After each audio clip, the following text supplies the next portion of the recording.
Jai Sairam, welcome back to my channel. இன்றைக்கி இந்த பதிவில் தேய்பிறை பஞ்சமி வராகி அம்மனுக்குரிய சிறப்பு வழிபாடு பற்றி தான் ஷேர் பண்ண போகிறேன். அம்மன் வழிபாட்டுக்கு உரிய மாதமாக இருக்கக்கூடிய இந்த ஆடி மாதத்தில் வரக்கூடிய தேய்பிறை பஞ்சமியான இன்னைக்கு, அதாவது ஆகஸ்ட் 13ஆம் தேதி இன்னைக்கு, ஆடி மாதத்தின் 28ஆம் தேதி புதன்கிழமை இன்னைக்கு வந்திருக்குது. இந்த நாளில் நாம் வராகி அம்மனை வழிபாடு செய்கிறதுனால நம்முடைய கஷ்டங்கள் எல்லாமே நீங்கிறதோடு வேண்டிய வரத்தையும் சீக்கிரமே அம்மன் கிட்ட இருந்து பெற முடியும். அதோடு மட்டும் இல்லாமல் அம்மனின் தரிசனத்தையும் நம்ம கண்ணால் காண முடியும். அப்படிப்பட்ட ஒரு சிறப்பான வழிபாட்டை பற்றி தான் இந்த பதிவில் ஷேர் பண்ணுறேன். நிச்சயமாக உங்களுக்கு பயனுள்ள பதிவாக இருக்கும். ஸ்கிப் பண்ணாமல் இந்த பதிவை முழுசாக பாருங்கள். அதுக்கு முன்னாடி என்னோட சேனலுக்கு தொடர்ந்து சப்போர்ட் பண்ணுங்கள், லைக் பண்ணுங்கள், ஷேர் பண்ணுங்கள், கமெண்ட் பண்ணுங்கள், மறக்காமல் சப்ஸ்கிரைப் பண்ணுங்கள், பெல் ஐக்கானை கிளிக் பண்ணுங்கள். எந்த தெய்வத்தை நினச்சி எந்த ஒரு வழிபாட்டை நாம் செய்யும் போதும் அந்த வழிபாட்டை நிறைவாக நாம் செஞ்சோம் அப்படின்னா நாம் வேண்டிய வரம் நமக்கு கிடைக்கும். அந்த நம்ம வேண்டணும் அப்படின்ற எண்ணம் கூட நமக்கு மேலோங்கி நிற்கும். அதே சமயம் நாம் எந்த தெய்வத்தை வழிபாடு செய்கிறோமோ அந்த தெய்வத்தின் அருளை பெறணும் அப்படின்னா, அந்த தெய்வத்தின் தரிசனத்தை பெறணும் அப்படின்னு நினைப்போம். அதை இது எல்லாத்தையுமே பெறுவதற்கு வராகி அம்மனை பஞ்சமி திதியில் வழிபாடு செய்யும் முறையை பற்றி இதில் பார்க்கலாம். பஞ்சமி திதி இன்னைக்கு பார்த்தீங்கன்னா 13ஆம் தேதி, ஆகஸ்ட் 13ஆம் தேதியான இன்னைக்கு காலையில் 8:39 மணிக்கு ஆரம்பிச்சிருச்சு. இது எப்போ வரைக்கும் இருக்குது அப்படின்னா, ஆகஸ்ட் 14ஆம் தேதி நாளை காலை 6:24 மணிக்கு நிறைவடையுது. அதனால தேய்பிறை பஞ்சமி வழிபாட்டை இந்த ஆகஸ்ட் 13ஆம் தேதியான இன்னைக்கு மாலை இல்லைன்னா இரவு நேரத்தில் செய்கிறது மிகவும் சிறப்பு. ஒவ்வொருவரும் ஒவ்வொரு விதமான வழிமுறைகளை பின்பற்றி வராகி அம்மனை வழிபாடு செய்யும் வழக்கத்தை வச்சிருப்போம். தங்களுடைய வழிபாட்டு முறைகள் எதுவோ அதை முறையாக நீங்கள் செஞ்சுக்கோங்க. அதோடு சேர்த்து இந்த வழிபாட்டு முறையும் பின்பற்றி செய்யுங்க. ஆகஸ்ட் 13ஆம் தேதியான இன்னைக்கு வராகி அம்மனை வழிபாடு செய்வதற்கு உகந்த நேரமாக பார்க்கப்படுறது எப்போ அப்படின்னா, மாலை 6:45 மணியிலிருந்து 7:45 மணி வரைக்கும் இருக்குது. இல்லை அந்த டைமை நீங்கள் தவற விட்டீங்கன்னா 8:45 மணிலேருந்து 9:45 மணி வரைக்கும் இந்த 2 நேரத்தில் ஏதாவது ஒரு நேரத்தை நீங்கள் தேர்வு செஞ்சு இந்த வழிபாட்டை நீங்கள் செஞ்சுக்கலாம்.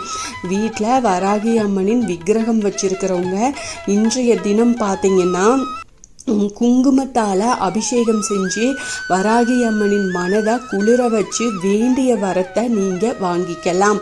படம் வச்சிருக்கிறவங்க படத்தை சுத்தம் செஞ்சு சந்தனம் குங்குமம் வச்சு நீங்கள் வழிபாடு செய்யுங்க.